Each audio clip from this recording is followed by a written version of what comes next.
Morada Noticias, una herramienta ciudadana para hablarle al poder y mapear el placer.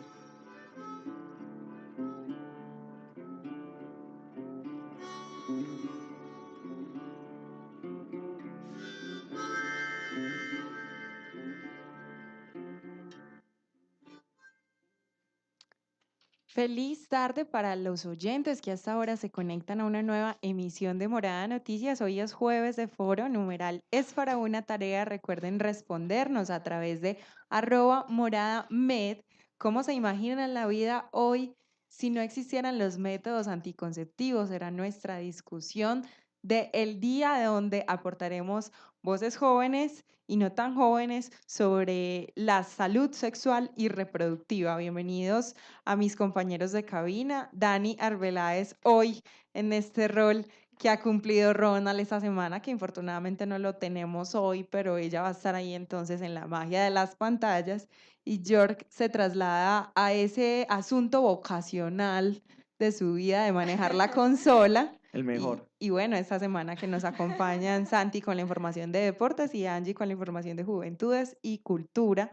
Y también próximamente veremos a Nati León en pantalla. Bienvenidos a todos, muchachos. Buenas tardes a los que se conectan a esta hora 1290 AM, La Voz de las Estrellas, a nuestro Facebook Live en Morada Colectiva. Ahí les voy a estar poniendo gallitos para que nos vean, dibujitos y imágenes y cositas que se mueven para que se conecten ahí a Morada Colectivo, la fanpage, y también a los que se conectan a www.morada.co/radio. Recuerden que nos pueden escribir al 350-666-8436 con todos los clasificados para este su noticiero. Muy buenas tardes para todos y todas. Hoy detrás de bambalinas, dándole aquí a esta parte técnica. Muy contento de volver a los años de antaño, haciendo la parte técnica. Les recordamos que hoy estamos con numerales para una tarea para que estén conectados, interactuando con nosotros y conectadas, respondiendo bueno, ¿cómo se imaginan la vida de hoy sin los métodos anticonceptivos? Nos pueden ir respondiendo aquí en nuestro Facebook Live o la gente que esté conectada en morada.co en nuestro chat de la página web. Y bueno, bienvenidos a Morada Noticias. Hola, muy buenas tardes. Feliz, contenta de poder acompañarlos este jueves y feliz de traerles nuevas noticias sobre cultura. Hola, muy buenas tardes. Gracias por escucharnos. Hoy vengo con un tema muy importante que es del aire y que nos debe preocupar a todos y más que todo a los que día a día hacen deporte, porque eso eso los puede llevar a tener enfermedades respiratorias. Y bueno, hoy muy contento de hablarles de este tema.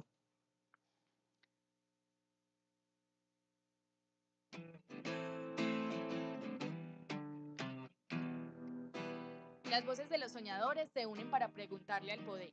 Acá empieza tu noticiero, una herramienta ciudadana.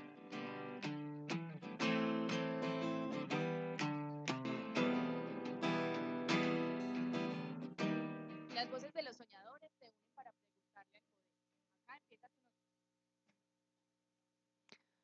Hablaremos, además de la salud sexual y reproductiva, de que hoy el movimiento de víctimas de crímenes de Estado, capítulo Antioquia, está conmemorando la Semana Internacional de los Detenidos Desaparecidos. Les contaremos qué movilizaciones preparan en la ciudad, en el Centro Administrativo de la Alpujarra y en Moravia. También hablaremos del desbordamiento de una quebrada en el sector de La Pradera y si realmente es una ventaja tener combustibles más limpios en el Valle de Aburrá.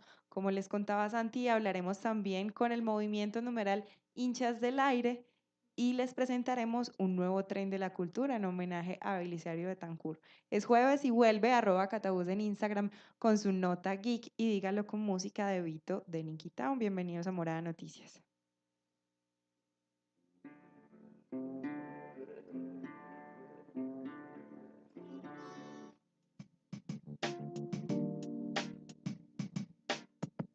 Un minuto de vida porque nada justifica el homicidio. A esta ciudad lo que le hace falta es un minuto de vida, algún día, cada hora con sus 60 minutos.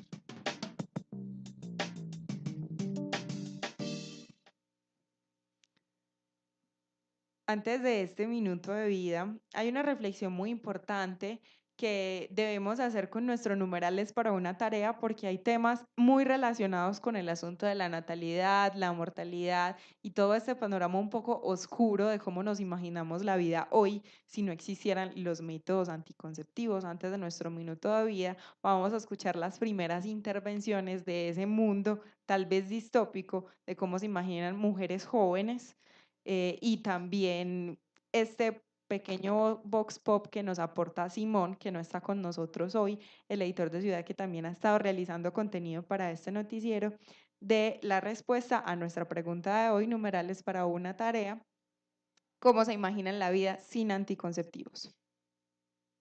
Se caería de nuevo en un régimen y volveríamos a épocas pasadas donde personas deciden sobre el actuar de otras personas.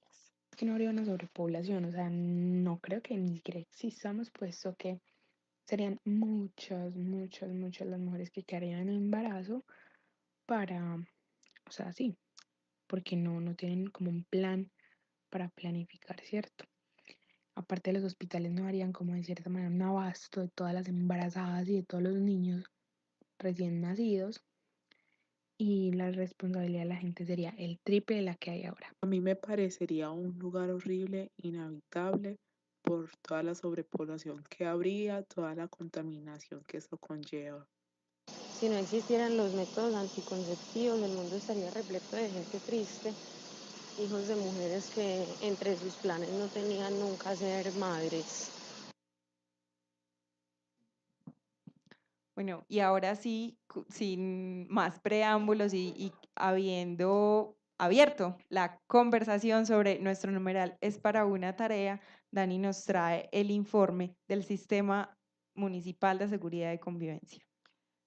El día de ayer fue asesinado un hombre no identificado de alrededor de 20 a 25 años de edad en el barrio San José del Manzanillo, en la comuna 70, Altavista. En lo que va del año han sido asesinados 302 seres amados. Nuestra tasa de homicidios es de 29,02 homicidios por cada 100.000 habitantes, lo que representa que tendremos que afrontar este año una pérdida de alrededor de 780 personas en la ciudad. Queremos dedicar un minuto de vida a todos estos seres amados que nos harán falta porque nada justifica el homicidio.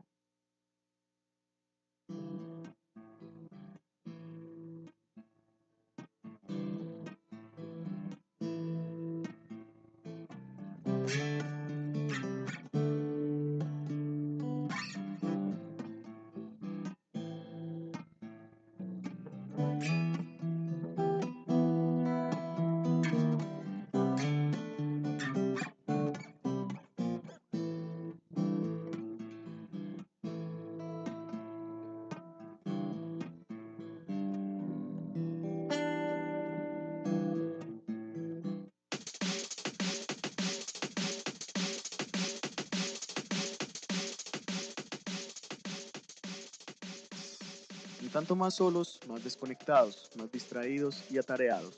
Jornadas laborales de explotación, vidas perdidas en el miedo, en la congestión vial. El Estado no nos deja enamorar.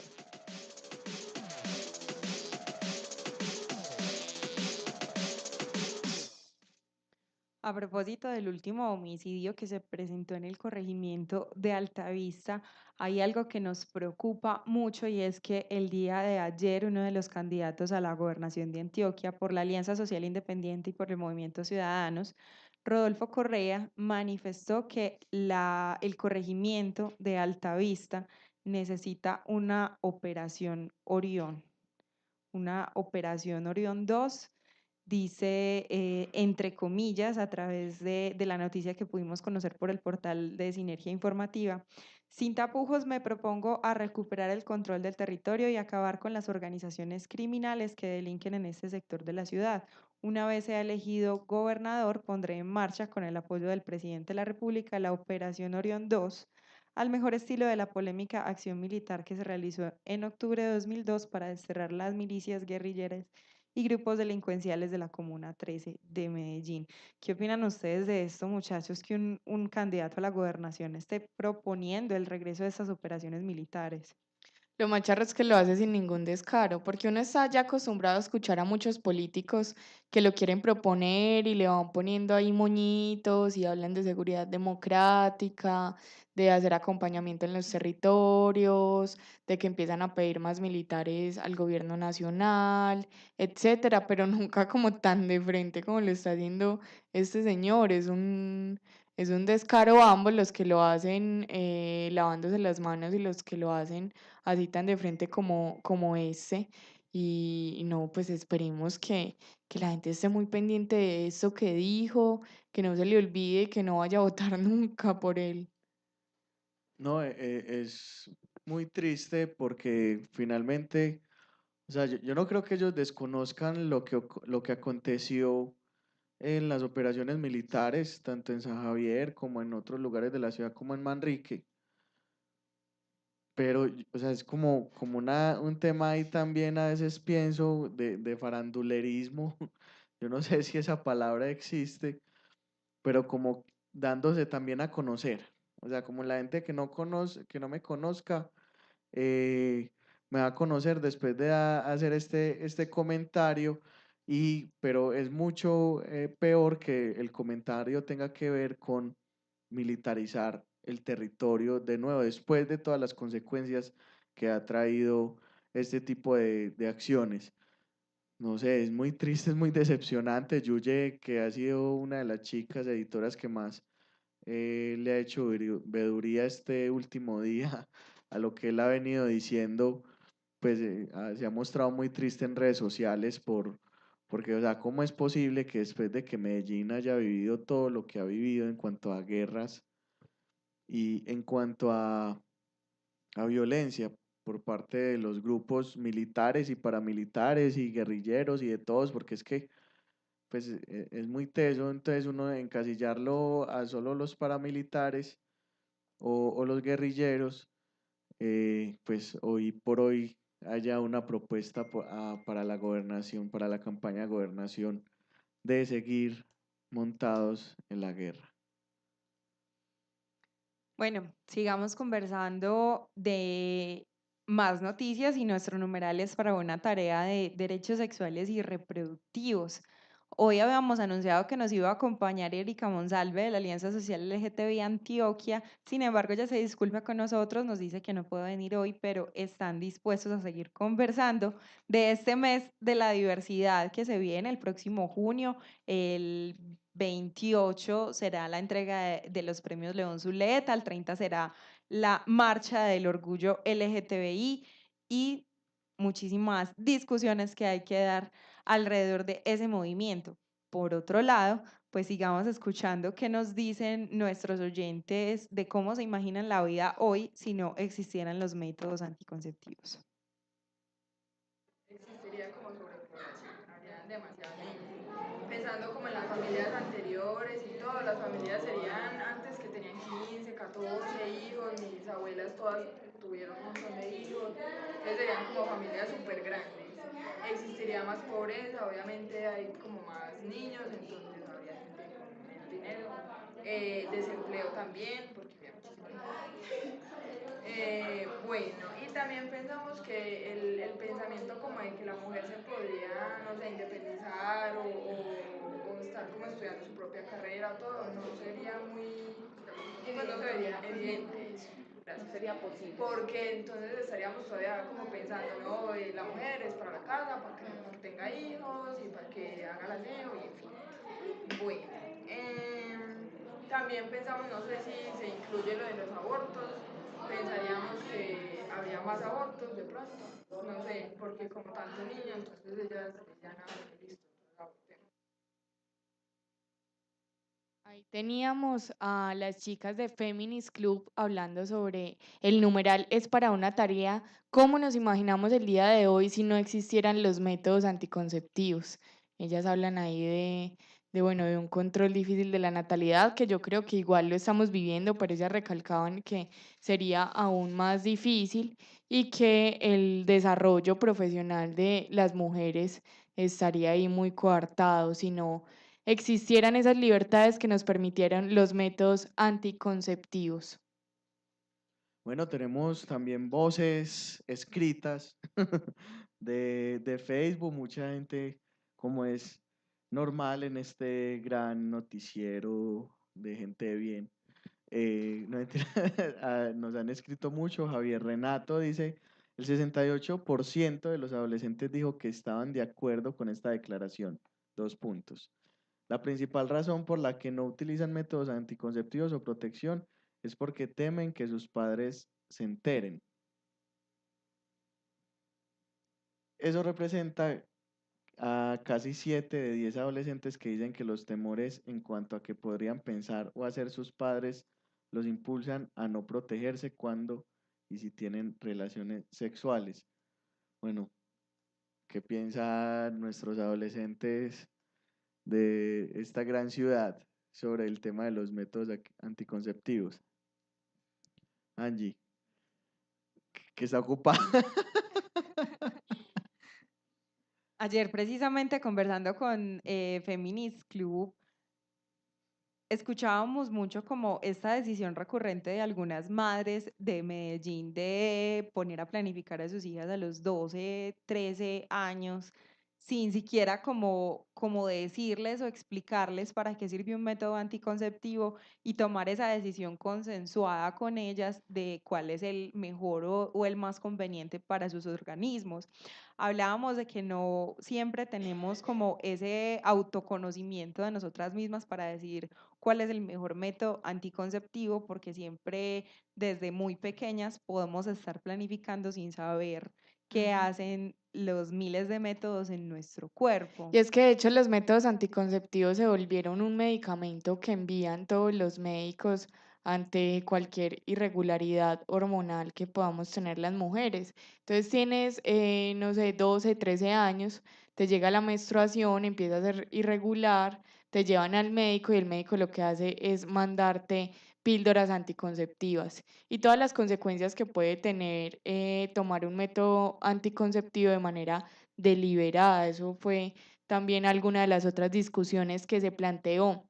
Y a propósito de eso, tenemos a Carolina Vázquez que nos responde por nuestro WhatsApp 350-666-8436. Dice, el mundo sin anticonceptivos era un mundo sin lugar para más libertades sexuales, pero desde lo personal, desde que mi mundo está libre de anticonceptivos, estoy más centrada en mi salud sexual y reproductiva y menos regida por los falsos ciclos en los que te ponen los métodos hormonales. Habla ahí un poquito de que a veces nos tenemos que alejar un poquito de todos estos medicamentos y escuchar un poquito nuestro cuerpo para tomar mejores decisiones.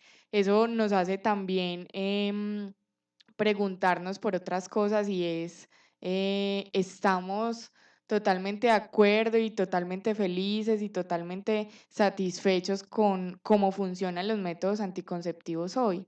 Pareciera como que es algo que ya está inventado y que no quieren mejorar y todos los efectos secundarios que tiene. Realmente no hay capacidad científica, comercial y un montón de cosas para que llegue un método anticonceptivo que realmente sea efectivo y seguro, que no tenga estos efectos secundarios que podemos estar sufriendo por tomarlos. Por ejemplo, Luisa Cataño a través de WhatsApp también nos contesta que un mundo sin anticonceptivos sería un mundo sin celulitis, porque este fue el efecto que ella recibió en su cuerpo cuando empezó a tomar anticonceptivos. Entonces, es difícil, según lo que decía Dani, de que no imaginamos una mejora de los anticonceptivos. Es difícil imaginar el mundo con algo mejor de las condiciones que ya tenemos, porque digamos que en general en el campo de la medicina hemos avanzado mucho. Mm. Conversemos más de las noticias que han acontecido hoy y esta semana. El Movimiento Nacional de Víctimas de Crímenes de Estado, el MOVICE, está en un plantón hoy, estuvo en un plantón hoy en el Centro Administrativo de la Alpujarra debido a la semana internacional de los detenidos desaparecidos. ¿De qué se trataba esto, York? Sí, se le está pidiendo a la administración ponerle más cuidado bueno, no es ponerle más cuidado, es que se responsabilicen realmente sobre el tema de desaparecidos en Antioquia y en general en Colombia. Hay más de 86.000 personas desaparecidas en todo el país y solo en Antioquia hay poco más de 19.000.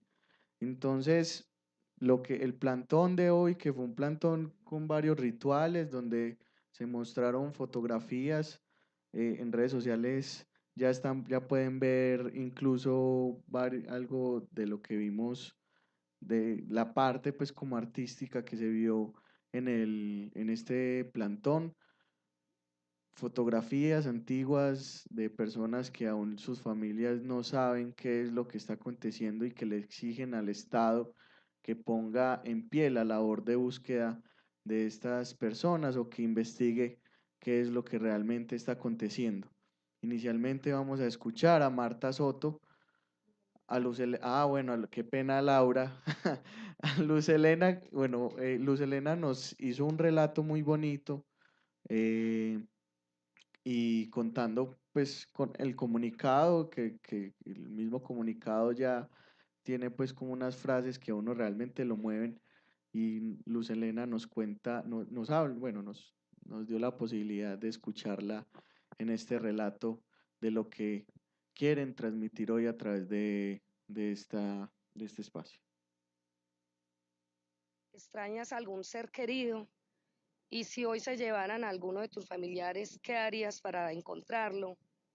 En Colombia la cifra de desaparecidos supera las 86.000 víctimas, un número superior al de todas las dictaduras del Cono Sur. Preocupan también los casos que aún se siguen presentando, sobre los que no se hace un registro adecuado y sobre los que muchos aún callan. La desaparición forzada es una práctica aberrante, violenta, que se usa para causar temor, no solo en la familia de la víctima, sino en toda una población. Su objetivo es el ocultamiento con fines de torturar al núcleo familiar y la sociedad que rodea a la víctima.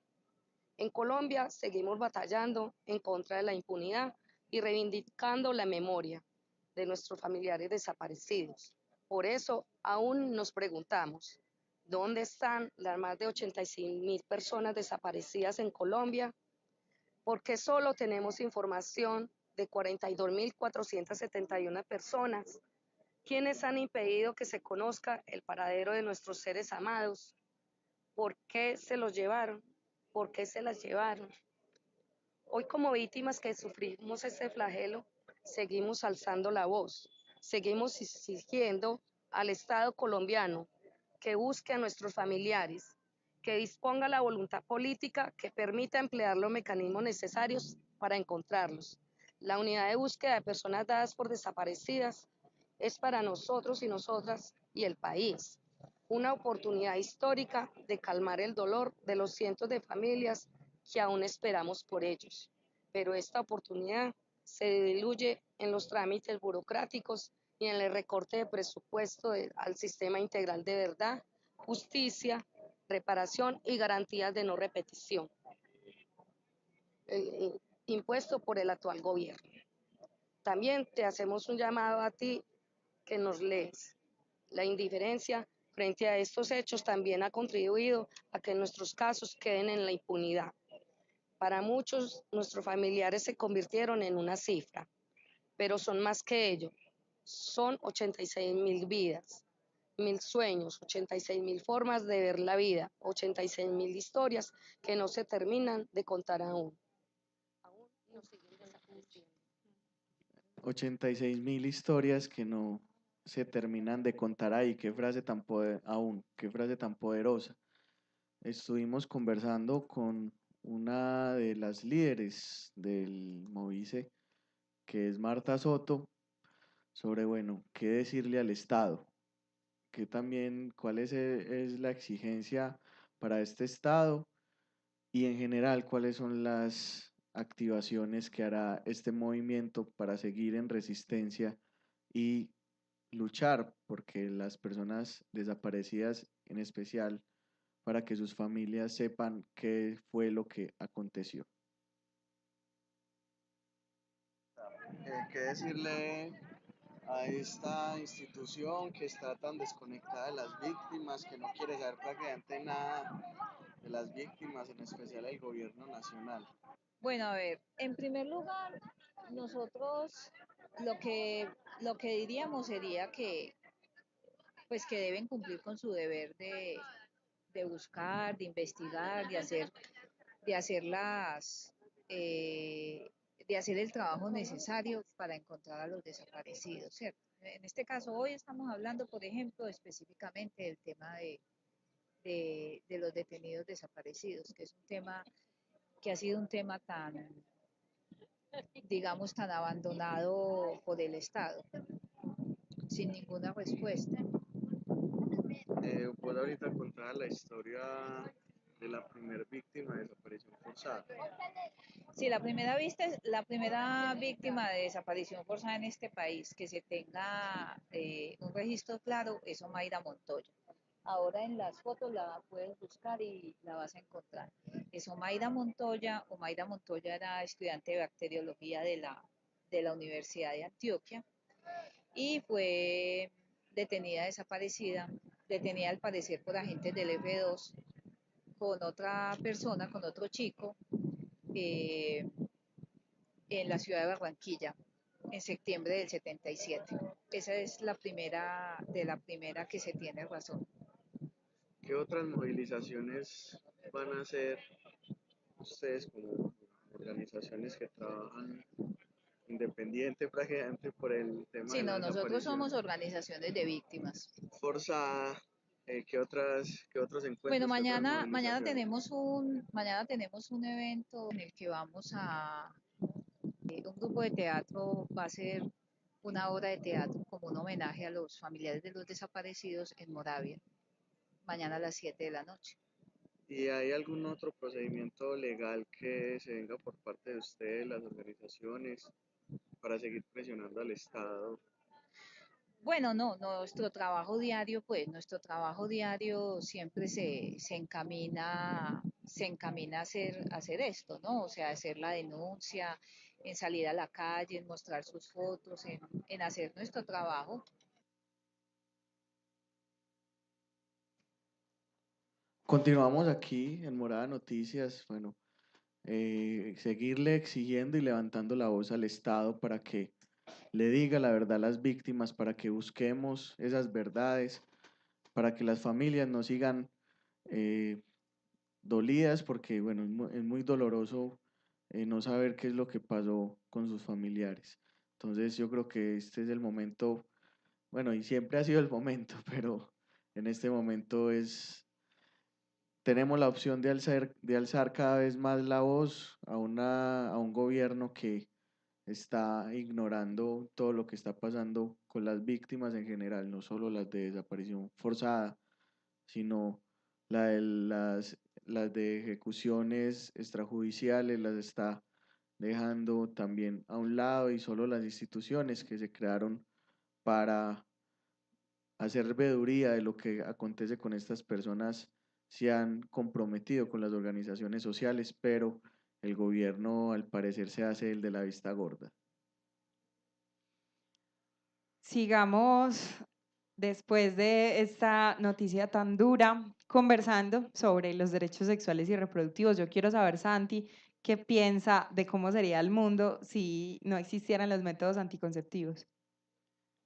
Pues bueno, pues yo creo que estaríamos mucho más sobrepoblados.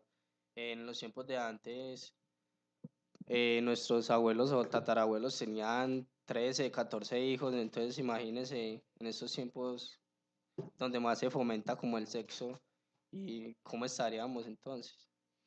Además de que, no sé si vieron esa noticia rara, entre comillas, de un caso de una señora que con 40 años ya tenía 38 hijos.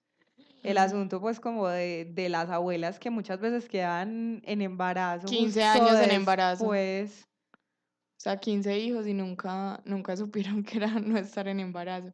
Yo quiero Justo después de leer esas dietas. el hilo que hace Pirañas Crew en Twitter sobre este es para una tarea.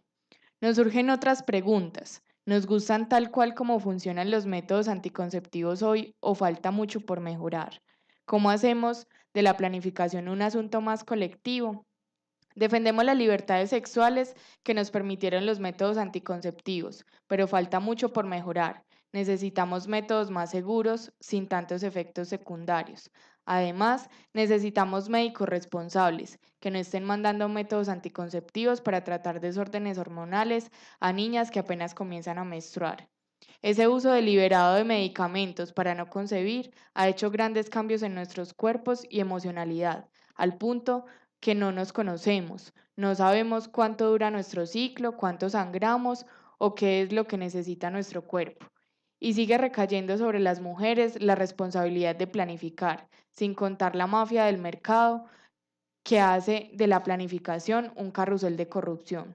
Necesitamos más y mejor educación sexual, métodos anticonceptivos seguros para nuestra salud y aborto libre y seguro ya.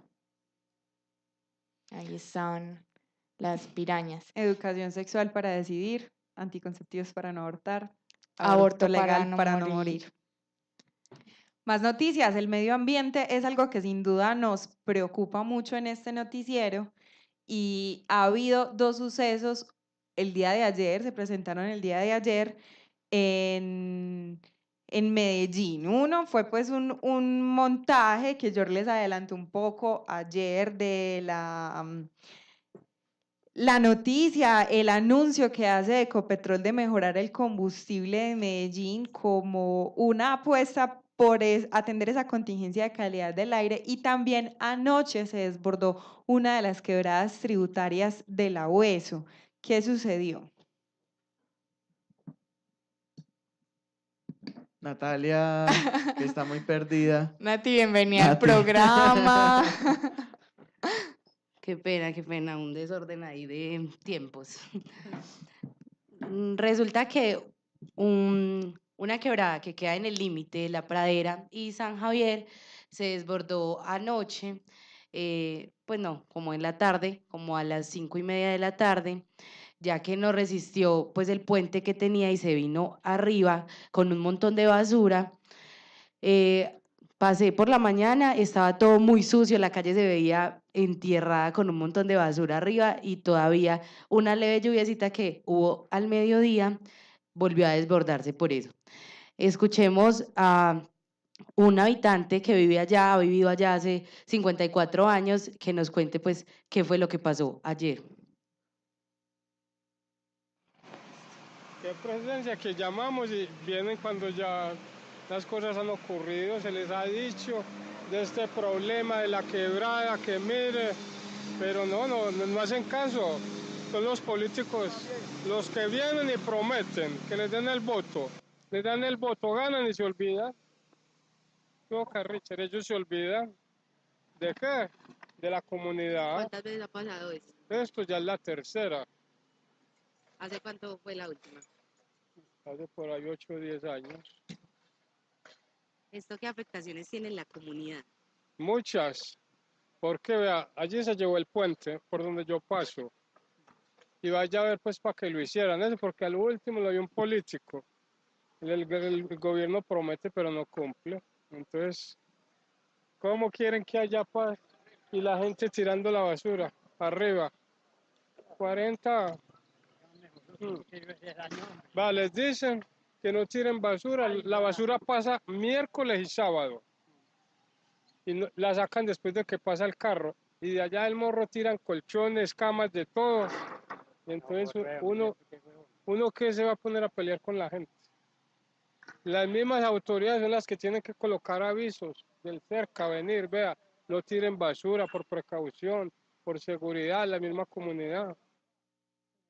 Y en esta emisión del 30 de octubre. Ahí es un rato para Es el Dani. futuro, es el futuro. Estamos Ustedes no saben. Claro, estamos en el porque futuro. avanzamos hacia los combustibles limpios. Ya llegaron todos los buses eléctricos. No, ahí sabemos que no es fácil para Dani hacer generación de caracteres, tweets, Sí, nombrar es las que ya. emisiones del 30 de octubre. Sí, Pero sí, bueno, sí. creemos que esta quebrada que se desbordó anoche es la quebrada La Potrera, de acuerdo con el mapa de Geomedellín que encontramos en el portal de la alcaldía. Sin embargo, estamos un poco confundidos porque no encontramos como esa coincidencia en la cartografía que se encuentra en múltiples fuentes en la web para que nos digan exactamente cuál es la quebrada, el nombre exacto de la quebrada desbordada, pero como les indicó Nati, pues pasa por La Pradera, por Juan 23 y es tributaria de la Hueso. Bueno, y Efraín, que es un empresario que trabaja ya hace 4 años, dijo que era un desbordamiento que nunca había visto y pasa justamente por al frente de su empresa. Nos contó también que se llevó una niña que en ese momento fue como mucho susto, todo el mundo estaba gritando porque se llevó la niña y que fue curiosamente la basura la que la salvó porque toda esta basura que estaba ahí contenía, ahí quedó la niña. Entonces no se la llevó por la basura que había. Ellos dicen también que las sospechas que tienen es que cuando habitan la invasión es cuando se llena más de basura la quebrada, que a veces los han sacado y cuando los sacan pues no baja tanta basura de la quebrada, pero cuando llegan y vuelven a habitar ese territorio tiran colchones, camisas, pues un montón de basura que pues suponemos que pues ellos suponen que no tienen pues dónde tirar la basura ni nada, entonces todo lo tiran por la quebrada. Eso, ahí se abre pues como otro problema, y es que, o sea, para vos poder votar este tipo de cosas, como los muebles, el colchón, tenés que pagarle a empresas varias, y es como, por cada metro son como 40.000 pesos. Entonces la gente, como no hay una estrategia tampoco de esta administración ni de ninguna administración para mirar qué hacer con estos objetos, pues la gente en vez de pagar 40.000 pesos lo tira a las quebradas.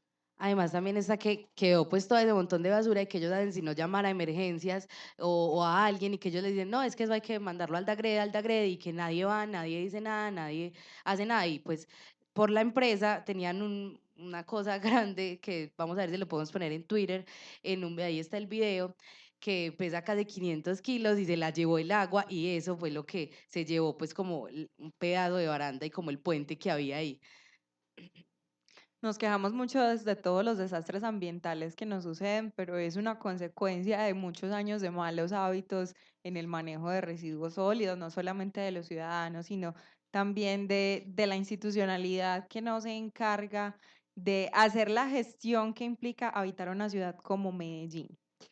Ayer, Ecopetrol anunció que disminuirá las partes por millón de azufre en la gasolina. Esto porque respiramos azufre.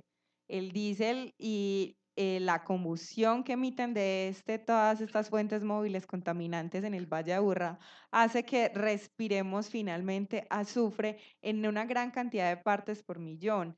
Y resulta que la alcaldía de Medellín le había pedido a Ecopetrol que bajaran estas partes de azufre a 25, lo que significaba una reducción del 50% en esa contaminación. Y ayer, como un gran precedente, como una gran hazaña, dice Ecopetrol que aunque era imposible hace 1 año y medio reducir esta cantidad de azufre en el diésel, pues se hizo. York estuvo por allá. Sí, ellos mencionan que incluso está por debajo del 20, ¿cómo es que se dice, Laura, eso? 20 partes por millón. Eso quiere decir que, digamos, tenemos una bolsa de 100 pepitas de sal que en vez de ser sal son azufre. Y el azufre pues es un componente dañino para nuestros pulmones. Entonces ya no hay 100 pepitas de azufre, sino solo 20. Esa es como la analogía que podemos hacer respecto a esas partículas muy pequeñas que nos estamos respirando, y lo presentan como una gran hazaña que ahora no respiremos 100, respiremos 20, pero seguimos respirando azufre. Seguimos moviéndonos a través de combustibles fósiles y eso ya está mandado a recoger en un valle como Medellín, que está sobrepoblado, que tiene 1.400.000 vehículos andando y que atendemos contingencias por la calidad del aire cada vez más frecuentes. Una de las cosas que hay que decir ahí es que no todas las empresas de gasolina que están en Medellín están ya con este nuevo combustible, ¿cierto? No, O sea, y otra cosa, Yorkie, es que yo estaba escuchando el audio que trajiste, estaba ahí intentando editarlo y era como confunde y reinarás, o sea, yo no entendía realmente lo que estaba diciendo Ecopetrol. Ahí más o menos lo que logré entender es que hay una ley que pone un límite y ellos están celebrando que están por debajo del límite, ¿cierto? Sí, esta es Que la lo están haciendo. resolución 90-963 de 2014 del Ministerio de Minas y Energía. Listo, entonces que lo están haciendo muchísimo mejor porque están por debajo de ese límite que pone la ley. Pero también conversando con Laura hablábamos de precisamente como lo laxo que se puede volver la ley en poner unos límites demasiado altos, es decir, permitir demasiada contaminación. Entonces hace que las regulaciones de las empresas, por estar unos puntos más abajo de lo que dice la ley, se sientan pues como triunfantes. Y también hablaban pues empezaron a hablar ahí en esa rueda de prensa en la que estuviste, George, de los barriles de petróleo. Entonces decía algo como que tenían una meta de una venta de barriles de petróleo y que estaban muy felices porque estaban en la meta, pero habían dos escenarios inciertos por unas decisiones geopolíticas y económicas del mundo que hacía que el precio del barril del petróleo estuviera muy bajo, pero que estaban muy contentos porque habían conseguido como las regalías suficientes y que lo habían vendido como en lo que era. Entonces, bueno, empezaban diciendo que todo estaba como muy mal en el mundo, pero Ecopetrol estaba muy bien y estaba haciendo todo muy bien. Y era como, pucha, no entiendo en serio qué están diciendo. Es decir, ¿cómo le vamos a explicar a los oyentes eso que están diciendo? ¿Esto es bueno para el aire? ¿Es malo para el aire? ¿Qué significa todas esas palabras y tecnicismos que están usando? Era demasiado Cuando York y yo difícil. estuvimos en un conversatorio en la Casa de la Cultura de Confiar con los colectivos de resistencia contra la extinción, sonaba muy drástico decir que tenemos que dejar los combustibles fósiles, pero es que una solución como la que nos plantea Ecopetrol ahora era muy pertinente hace 20 años. Ahora estamos literalmente ahogados en contaminación y necesitamos soluciones drásticas. una de las cosas, otra de todo lo que también está generando esta contaminación visual y demás, es el tema del proceso de chatarrización que a nosotros, cuando se le preguntó en el audio, la respuesta fue como todo bien, todo bonito, solo Nacional a morir, un 3-0 con la ayuda de Dios. O sea, literal la respuesta de Fico fue, Escuchemos a Fico, sí, para que vamos a no lo escuchar. sesguemos. Listo. Y este es un trabajo que ha venido haciendo Ecopetrol. Ahora no vengan a comer cuentos que hay alguien ya radicando proyectos de ley que para obligar a que se mejoren los combustibles. No, es que ya se ha hecho de trabajo. Ya se ha hecho de trabajo. Aquí ese trabajo ha venido siendo serio desde hace más de 2 años que venimos hablando y trabajando y cada vez va a ser mejor. Y este es un trabajo que ha venido haciendo Ecopetrol. Ahora no vengan a comer cuentos, ahora no vengan a comer cuentos, ahora no vengan a comer cuentos que hay alguien ya radicando proyectos de ley que para obligar a que se mejoren los combustibles. No, es que ya se ha hecho de trabajo. Miren, lo primero es que esto tiene un protagonista y es el ciudadano, Ya se ha hecho de trabajo. Aquí ese trabajo ha venido siendo serio desde hace más de 2 años, desde hace más de 2 años que venimos hablando y trabajando. Cada vez va a ser mejor. Ahora no vengan a comer cuentos, que esto tiene un protagonista.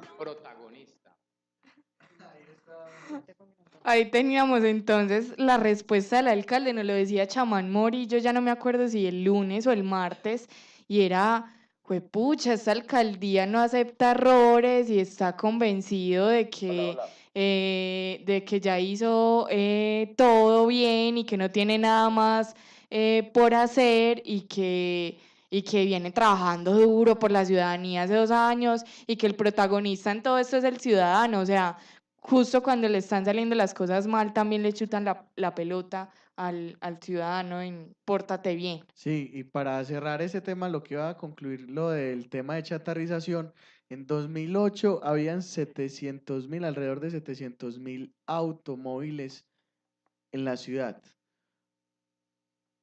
10, casi 11 años después ya hay más de 1,5 millones. O sea, Sí. solo en 10 años ya hemos duplicado la cifra. Precisamente y a raíz de toda esta contingencia por la calidad del aire, en este momento estamos al aire con Juan Miguel Villegas. Él es periodista y representante del colectivo Melodistas que se andan pensando una idea súper volada para atender la próxima contingencia que creemos sucederá en el mes de octubre. Juan Miguel, ¿nos estás escuchando? Sí, hola, ¿cómo están? Un gusto ahí estar con ustedes y también aquí siguiendo el debate que estaban haciendo. Están muy bien dateados, veo, y muy bien informados ahí en la actualidad de este problema del aire que tenemos. Bueno, Juan Miguel, estamos acá, Daniela, York, Angie y Santiago. Nosotros somos pues los que estamos haciendo el noticiero el día de hoy, Morada Noticias. Y bueno, con la participación de Santi queremos hacerte unas preguntas de esta campaña que está preparando Melodistas. Claro, lo que quieran saber. Bueno, sabemos que estás pensándote un numeral que se llama Hinchas del Aire. Y por ahí lanzaron un video. Contanos un poquito de lo que estás como cocinando. Bueno, ¿qué es lo que sucede? Nosotros, hay como varios colectivos de ciudadanos en Medellín que hace mucho rato están tratando de llamar la atención sobre la dimensión del problema, ¿cierto? Están, por ejemplo, ustedes habrán visto en redes el numeral Ciudadanos por el Aire. De ahí hay mucha gente que digamos que en subgrupos o con iniciativas propias han tratado de hacer campañas para generar conciencia. Entonces habrán visto la campaña de Medellín, esta en la que se medía cuántos cigarrillos equivale el aire de Medellín a alguien que se los tomara al día. Es decir, el aire de Medellín durante un día en que lo respires equivale a fumarse X cigarrillos. Eso se ha hecho. Están, por ejemplo, las máscaras de la peste negra, que fue en otro momento, esas máscaras que parecen como de cuervos, de pico largo, que se ponían en Europa cuando la antigua peste negra. Entonces ha habido gente que desde el activismo y desde el arte y desde lo visual han tratado de llamar la atención sobre el tema. Creemos que ya hay una base crítica. O sea, en Medellín ya somos muchas las personas, sobre todo que tenemos conexión con el tema ambiental o con una visión como de la política, como participación ciudadana, que nos interesan los temas de salud, de lo colectivo como una prioridad, que estamos sensibilizados con el tema. Pero todavía hay una capa muy grande de personas en este Valle de Aburrá que ven el problema como una cosa secundaria y como una cosa que pasa por momentos en el año, en 2 periodos, y que sobre todo es culpa de que se ponen las nubes sobre el Valle de Aburrá. ¿Qué es lo que pasa? Nosotros desde el periodismo estamos convencidos de que ahí hay un trabajo muy fuerte por hacer. Primero, en explicarle a la gente y contarle a la gente la dimensión de esto que tiene tanto de ambiental, pues de efectos ambientales, como de salud pública. O sea, lo que se vive en Medellín es una situación crónica de salud pública. ¿Por qué crónica? Porque las cifras anuales de mortalidad y morbilidad, la gente que se muere y se enferma, son muy altas y están por encima de promedios de muchas otras regiones del país. Somos, digamos que aunque no somos la ciudad que más contaminación emite, somos la ciudad o la conurbación o el área metropolitana que más contaminación se tiene que tragar por nuestras condiciones geográficas. Entonces, por un lado, hay que contarle a la gente la dimensión del asunto, pero por el otro lado, tenemos también una idea muy difusa de cómo resolverlo. Y a veces... Claro, ahí lo teso es que la alcaldía no es como frontera en el asunto y no publican estas cifras, por ejemplo, de la epidemia de enfermedades que vivimos por la calidad del aire. Por ejemplo, el área metropolitana sobre todo está obligada a presentarnos un informe epidemiológico sobre las enfermedades que se generan en estas contingencias y hasta ahora lo ha presentado de manera sesgada y solo a grupos muy reducidos de ciudadanos. Exactamente, esa es una realidad y es que la academia y los grupos de investigación en Medellín vienen investigando esto hace décadas. Hay profesores de la Facultad de Salud Pública que llevan cerca de 30 años investigando el tema. Sin embargo, sus resultados han sido, digamos que subestimados o incluso a veces señalados o estigmatizados como faltos de rigor por la administración. ¿Por qué? Digamos que desafortunadamente se ha asumido como que contar la dimensión del problema es un ataque a una administración. Y yo creo que esa es una visión que no permite que todos sumemos o que más personas sumen a la solución, porque quiere decir, digamos menos, no mostremos esto, no generemos miedo, no generemos alarma. Y yo creo que realmente pues eso es un lugar común, pero para resolver un problema hay que saber de qué tamaño es. Es como la frase clásica de para resolver un problema hay que empezar por reconocerlo. Y bueno, entonces digamos que en un esfuerzo de esta administración por mostrar, digamos que el tamaño del problema de la manera que ellos consideran adecuada, contrataron un estudio epidemiológico con la Facultad de Salud Pública a través del área metropolitana. Ese estudio está listo hace 2 años, pues desde 2017 está terminado. No, digamos que la pregunta de los colectivos ha sido ¿por qué no se publica? ¿Por qué no ha salido a la luz pública? Ese es un debate que tenemos que dar después en este noticiero, Juan Miguel. Pero entonces... Les tengo 2 chivas. Sí. Primero, ya se anunció que el 5 de junio se va a presentar el estudio epidemiológico. Y por allá estaremos sin duda. El 5 de junio se va a presentar, pero ha habido dos cosas que hay que tener en cuenta y que son importantes. Una es que gracias a derechos de petición, el área ya le presentó en cabeza de uno de los abogados que hizo el derecho de petición la información a un grupo reducido de ciudadanos en el que el melodista pudo estar. Entonces tenemos algunas cifras iniciales de que va a revelar ese estudio epidemiológico. Que además no son para celebrar, pues aunque digamos que la metodología que ellos aplican muestra unos resultados finales que no tienen, digamos, los índices de morbilidad y mortalidad que muestran otras investigaciones, los datos que sí muestran son ya escalofriantes. Por darles un solo ejemplo, en Medellín Medellín y en la área metropolitana mueren más de 100 niños al año por causas asociadas a la contaminación del aire, niños entre 0 y 5 años.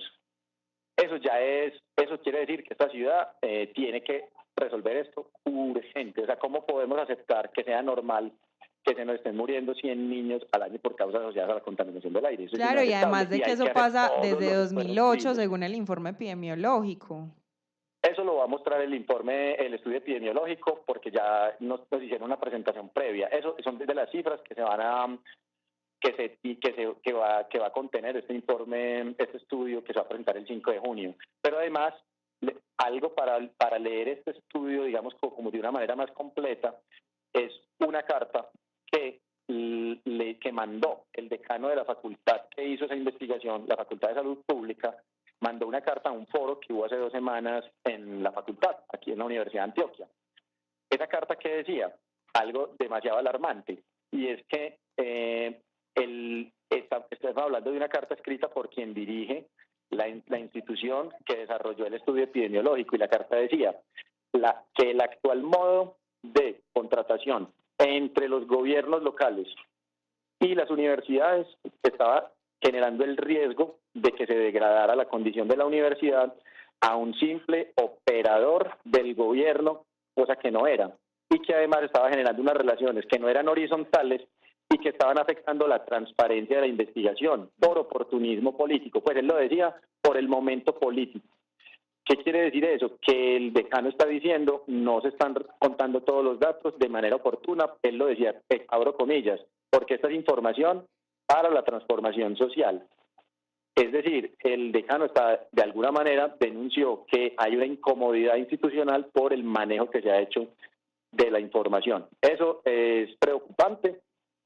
Quiere decir que hay una señal de que y además dijo que en el pasado se han engavetado investigaciones contratadas por los gobiernos locales por cálculos políticos.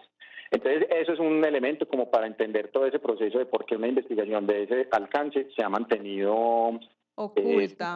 Oculta o separada del conocimiento público durante tanto tiempo. Afortunadamente ya la van a presentar y afortunadamente hay claridad, o al menos las personas que estuvimos pues en esta reunión inicial, tenemos claridad de la metodología y ellos reconocen que, aunque no muestre, por ejemplo, en algunos sectores o municipios tanta mortalidad, no quiere decir que la mortalidad no exista, simplemente que ellos en la metodología que usaron, es un estudio poblacional, saben que tiene un alcance y una capacidad de mostrar esa correlación que hay entre la contaminación atmosférica, la muerte y la morbilidad. Pero lo que muestran ya es escalofriante. Así sea menos que otras investigaciones, es doloroso, tiene todo para generar alarma y más que la alarma pasar a la acción, que es a lo que va Melodistas. ¿Por qué estamos hablando de hinchas del aire?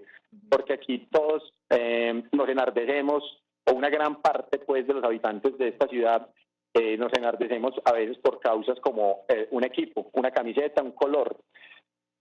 Sin ánimo de criticar el fútbol, porque validamos pues digamos que la parte emocional del asunto, que va más allá de lo racional muchas veces o casi siempre, lo que queremos decir es que también hay causas que nos están tocando a todos y en la que todos debemos estar del mismo lado. Y por eso decimos, tenemos que ser fanáticos de resolver este problema, no con fanatismo, sino con datos, con información. Entonces, un equipo de periodistas, de comunicadores, de investigadores, llevamos intensivamente, 2 meses intensivamente, recabando información. Entonces, hemos recogido tesis de grado, hemos recogido informes nacionales, internacionales, le hemos escrito cartas a la Organización Mundial de la Salud, le hemos escrito cartas a organizaciones locales, hemos escuchado los debates del Consejo, los foros académicos y tenemos mucha información, muchas pistas y cosas que es muy valioso que empecemos a compartir de manera gradual, porque esto es un problema que si vos lo contás de una sentada, quedas mareado. Entonces, vamos a el Hinchas del Aire es una campaña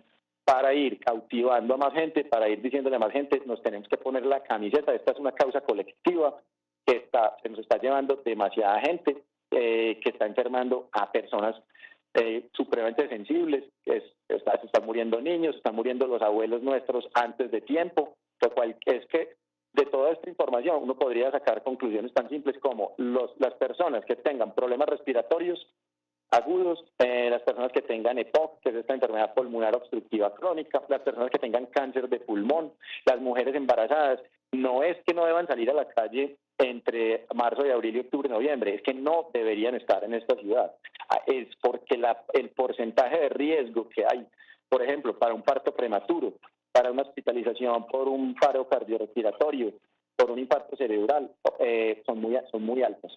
Son muy altas y tenemos que empezar a entender de dónde vienen esas partículas contaminantes, quiénes las producen, por qué, cómo se está haciendo en otras partes del mundo para reducir el problema.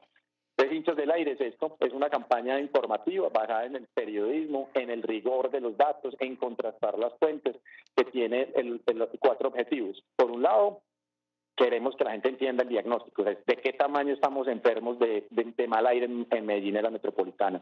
El segundo, cuáles son las soluciones, cómo se está haciendo para resolver en otras partes del mundo, qué nos están diciendo los académicos, los grupos de investigación, los laboratorios para resolver el problema, entonces el camino de las soluciones.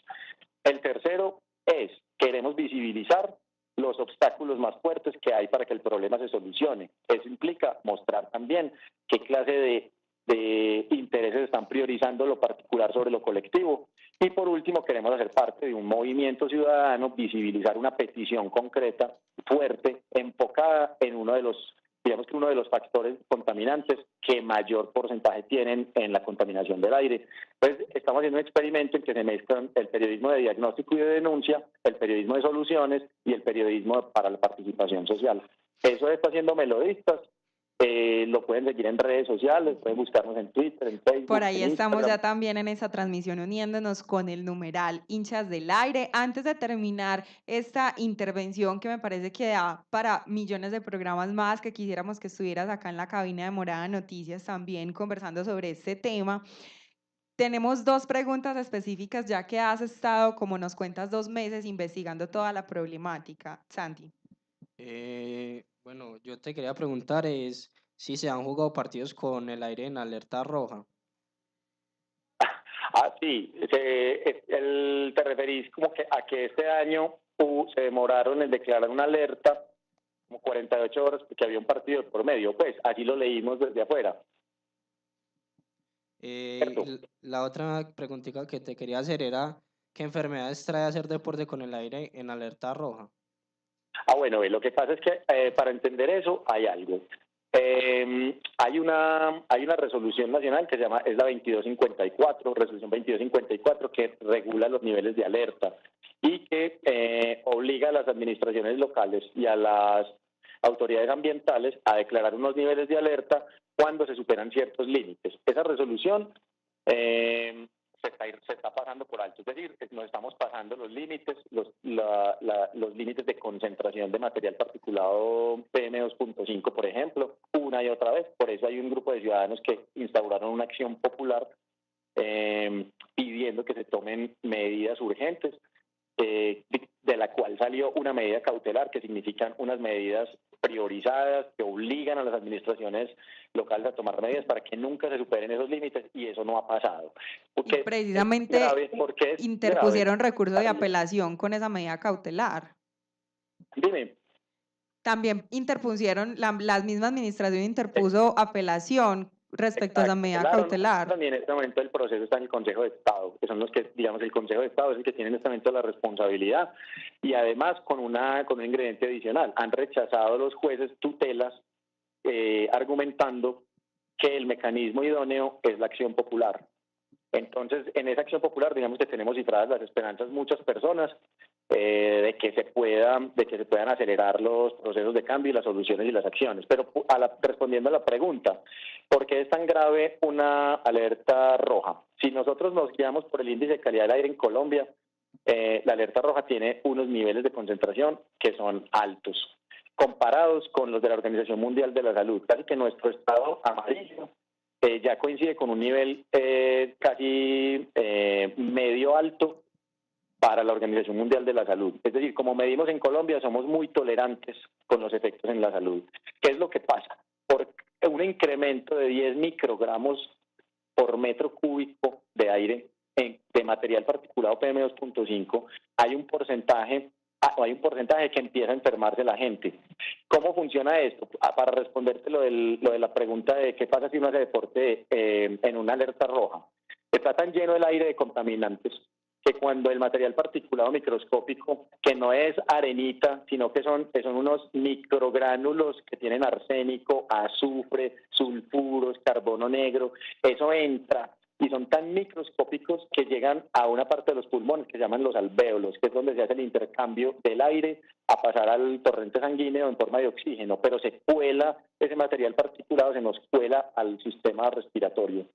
Lo primero que hace es que empieza a deformar las células de los pulmones, empieza a deformar, su forma puede ser, digamos que circular, y al contacto con el material particulado tiende a volverse como una forma de cometa, como a dejar un rastro, que afecta la pared celular de los pulmones, que puede desembocar en un cáncer. Pero además el material particulado entra a la sangre y el sistema circulatorio empieza a reaccionar, a decir, aquí hay algo extraño, y se empiezan a inflamar las paredes de nuestras venas. Juan Miguel, ya tenemos que, se nos agotó el tiempo del noticiero, pero quisiéramos de nuevo, como te digo, tenerte más adelante en otra entrevista y seguir conversando de hinchas del aire y en general de toda la campaña de pedagogía y movilización que tenemos que hacer los ciudadanos para continuar con esa lucha de mejorar por fin la calidad del aire y tomar medidas de fondo en el Valle de Aburrá. Sin embargo, muchísimas gracias por habernos regalado estos datos en este tiempo.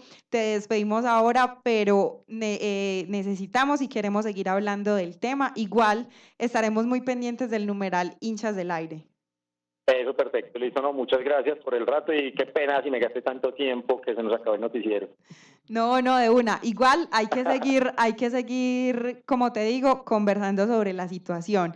Vamos, chicos, con la última nota de esta emisión, la de nuestra corresponsal @Cataús, y ya la noticia sobre el tren de la cultura la tendrán en la emisión de mañana para que sigan conectados y contemos con historias culturales de nuevo con la voz de Angie. Sí, les recordamos nuestras redes sociales para que sigan interactuando con nosotros. Muchas gracias a quienes estuvieron. conversando con nosotros y respondiendo a numerales para una tarea. Recuerden Twitter @moradamed, Instagram moradamed. Muchas gracias, nos escuchamos mañana.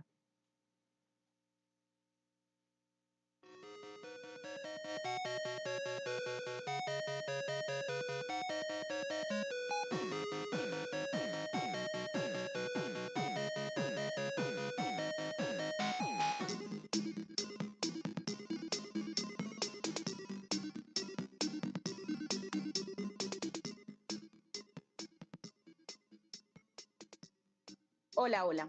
El año pasado, la inversión a nivel mundial en campañas publicitarias fue de unos 642.000 millones de dólares. En un mundo competitivo en marketing, los videojuegos no se quedan atrás y es la industria gamer uno de los focos importantes para las agencias publicitarias y desarrolladoras. Invertir mucho dinero no asegura el éxito de una plataforma y es por eso que en este espacio geek hablaremos un poco de actualidad y de aquellas entregas que ya no van. Emoji de carita triste para iniciar nuestro conteo. Puesto número 3. Hoy, 30 de mayo, Google apaga la luz de YouTube Gaming, su aplicación de videojuegos. Desde el año pasado, septiembre más o menos, la empresa lleva migrando los contenidos de YouTube Gaming a la aplicación principal de YouTube. En esta nueva pestaña, los usuarios tendrán acceso a videos sobre videogames, transmisiones en directo, actualidad de sus juegos favoritos y algunas noticias. Emoji, un poco confuso para mí para calificar esta decisión, pues perdemos en el mundo gamer una aplicación, pero migra por lo menos a la página principal del magnate de videos web. En el puesto número 2, Guillermo del Toro y Kojima, creador de Metal Gear, sorprendieron a los aficionados del terror con el anuncio del lanzamiento de Silent Hill. Un Silent Hill reinventado para PlayStation. Pues resulta que Konami, uno de los más importantes desarrolladores de software para videojuegos, sufrió una fuerte crisis con Kojima y rompieron relaciones y este juego fue cancelado. Carita muy triste para los amantes del cine y el mundo gamer que con ansias esperaban uno de los juegos más importantes de la historia. Cuando en 2006 la consola Wii aparece en el mundo, sus periféricos inalámbricos son todo un boom. El mundo de las consolas da un giro inesperado y el streaming se apodera de las sobremesas. Pues resulta que este 2019 YouTube y Netflix deciden cancelar sus servicios con la consola. Consideran que es una consola obsoleta, que pocas personas pueden disfrutar de este servicio y para mí es una lástima por Wii, una de mis consolas favoritas. Carita muy triste para terminar este conteo en el puesto número 1. El mundo gamer está en constante expansión diaria, pero también la lista de renuncias crece. RIP para aquellas entregas que nunca lograron ser tan solo un código. Dedicada a ellas, nuestro top de hoy. Recuerden, acá no contamos historias, acá desbloqueamos logros, reportó para Morada Noticias Catalina Bustamante, @Catabus en Instagram.